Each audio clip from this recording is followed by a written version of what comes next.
Salut, je suis à bord de la nouvelle Toyota CHR. Alors la Toyota CHR, qu'est-ce que c'est?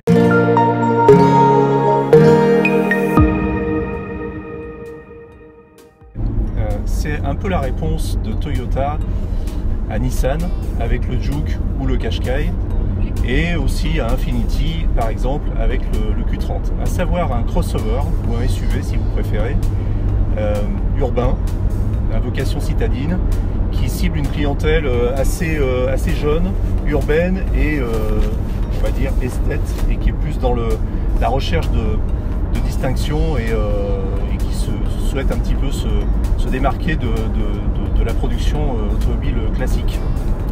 Alors cette voiture existe en deux versions pour le moment, une version à moteur atmosphérique 1,2 litre avec une boîte mécanique 6 vitesses, et puis le modèle que je suis en train d'essayer, qui est un modèle hybride, donc qui est issu de la longue tradition hybride Toyota, et qui rappelle fortement, notamment dans les sensations de conduite, dans la gestion de l'élasticité de la boîte de vitesse, qui rappelle fortement les modèles comme Prius.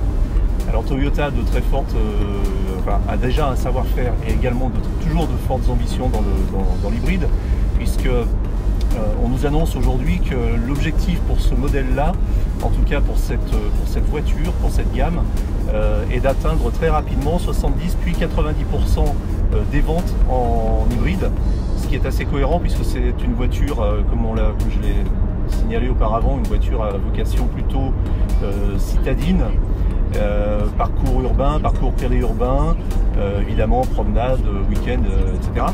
Alors les caractéristiques, ce qui est assez marquant, c'est que Toyota est monté en gamme avec cette voiture, et on a un intérieur qui évoque assez fortement l'univers premium, avec des plaquages en cuir, des textures laquées, un niveau de finition de très bonne qualité, de très bonne facture, des assemblages qui sont solides et précis, et donc on est un petit peu dans l'univers de la voiture premium. Au niveau motorisation, alors là on est sur un hybride. Sur le moteur essence, on est à 110 chevaux. Alors c'est pas des moteurs hyper vigoureux.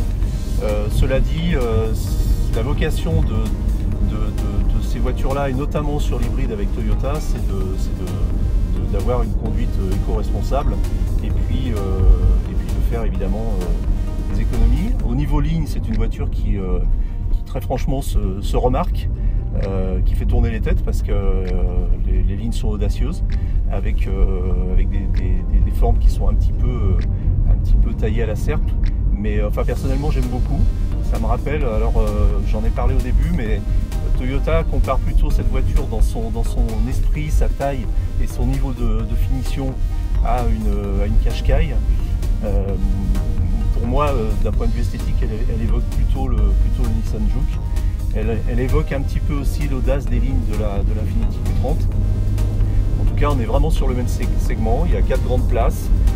C'est bien équipé. On a une sono JBL, ce que je n'ai pas souvent ou voire jamais vu dans une voiture, qui est aussi de très bonne facture, avec une très bonne qualité audio. Et puis des équipements de sécurité, des alarmes anti-collision, et un petit peu le standard qu'on trouve aujourd'hui sur ce type de voiture. Ce qui est intéressant, c'est la partie connectivité, puisque là on trouve un système Toyota d'applications.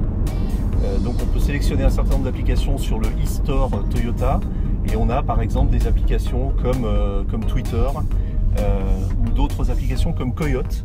Alors c'est intéressant aussi, c'est original, Coyote est embarqué dans la voiture, et l'application Coyote permet évidemment tout ce qu'on connaît de l'application Coyote quand on utilise le petit module Coyote, et le système est offert pour les 3 premières années de possession du véhicule. Donc pendant 3 ans vous avez Coyote, et l'avantage ici c'est qu'il est directement intégré dans le grand écran tactile de la voiture, et qu'il vient en surimpression quand il doit vous signaler quelque chose sur le GPS de la voiture.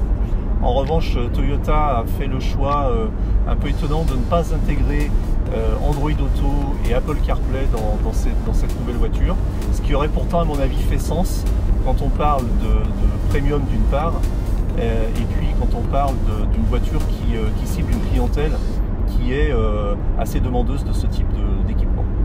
Voilà, la Toyota CHR sera disponible début 2017.